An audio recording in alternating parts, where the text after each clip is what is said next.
আপোনালোকে জানে যে 9,35,682 জন ব্যক্তিৰ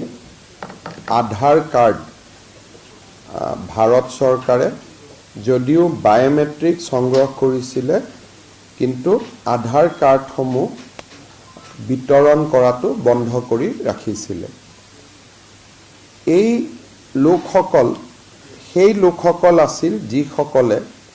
ফেব্ৰুৱাৰী 2019 পৰা আগষ্ট 2024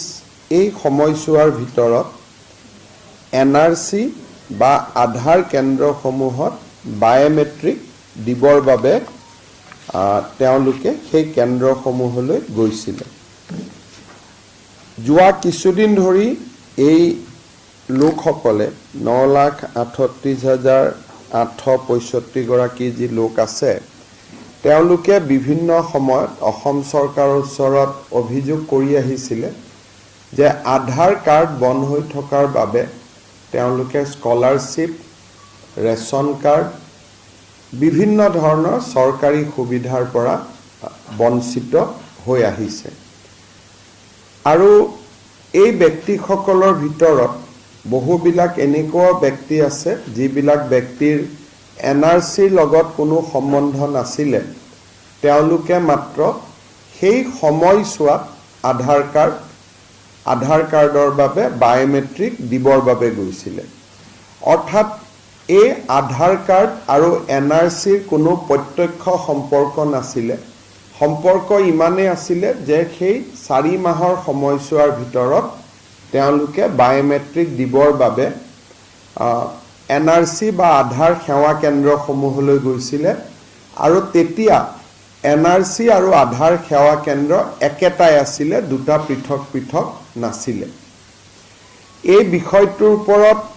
অধ্যয়ন কৰিবলৈ আমি এখন কেবিনেট সাব কমিটি গঠন কৰিছিলোঁ। কেবিনেট সাব কমিটিখনে অসমৰ প্ৰায়বোৰ সদৌ অসম ছাত্ৰ সন্থাকে ধৰি সংগঠনসমূহৰ লগত আলাপ আলোচনা কৰিছিলে আৰু তেখেতসকলেও এটা ঐক্যমতত উপস্থিত হৈছিলে যে NRC আৰু আধাৰ কাৰ্ডৰ কোনো প্ৰত্যক্ষ সম্বন্ধ নাই আৰু সেই কাৰণে আধাৰ কাৰ্ডসমূহ যদি ভাৰত চৰকাৰে বিতৰণ কৰে তেতিয়াহ'লে কাৰো আপত্তি নাথাকিব। এই বিষয়টো আমি কেবিনেটলৈকে লৈ গৈছিলোঁ। কেবিনেট সাব কমিটিটোৰ যিটো ফাইণ্ডিংছ আছিলে তাক তেখেতসকলে কেবিনেটেও সমৰ্থন কৰিছিলে আৰু ভাৰত চৰকাৰৰ লগত এই বিষয়ে আমি যোৱা 2 বছৰ ধৰি যোগাযোগ কৰি আছিলোঁ যে আধাৰ কাৰ্ডখিনি খুলি দিব লাগে। মানুহৰ ৰেচন কাৰ্ডৰ পৰা স্কলাৰশ্বিপ বিভিন্ন ক্ষেত্ৰত অসুবিধা হৈছে। যোৱা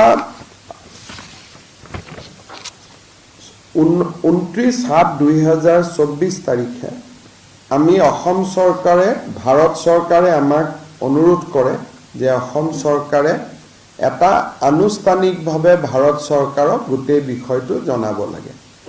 আমি ভাৰত চৰকাৰক 19/7/2024 এটা ফৰ্মেল প্ৰপ'জেল দিওঁ যে এই 9,35,682 জন ব্যক্তিৰ আধাৰ কাৰ্ডসমূহ মুকলি কৰি দিব লাগে।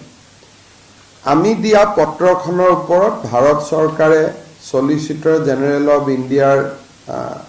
পৰামৰ্শ লয় আৰু যোৱাকালি 27/8/2024 তাৰিখে ভাৰত চৰকাৰে UDI যি আমাৰ আধাৰ কাৰ্ডৰ যিটো অথৰিটি,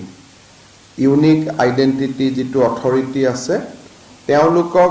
নিৰ্দেশ দিছে যে অসমৰ বন্ধ হৈ থকা আধাৰ কাৰ্ডসমূহ মুকলি কৰি দিব লাগে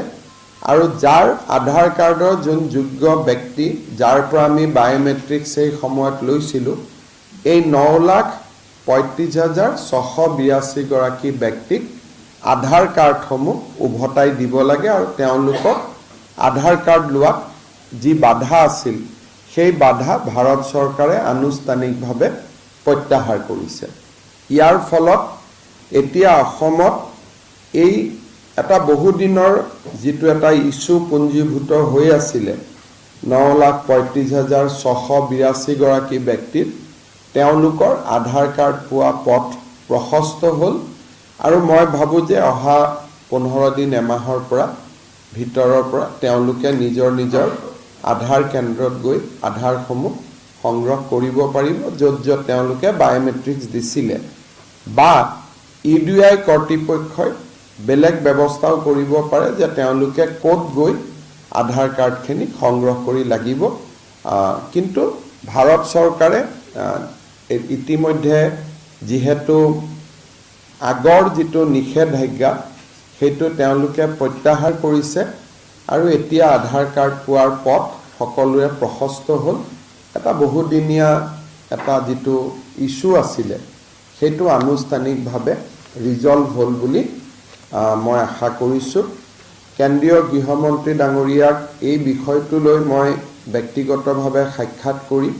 মানুহখিনিৰ কথা বুজাইছিলোঁ আৰু তেখেতেও বিশেষকৈ গোটেই বস্তুখিনি বুজি তেখেতে নিজে অনুমোদন দিয়ে যে আধাৰ কাৰ্ডসমূহ মানুহক ঘূৰাই দিব লাগে মই কেন্দ্ৰীয় গৃহমন্ত্ৰী অমিত শ্বাহ ডাঙৰীয়াকো আনুষ্ঠানিকভাৱে অসম চৰকাৰৰ হৈ ধন্যবাদ জনাইছোঁ যে বিষয়টো এটা নিষ্পত্তি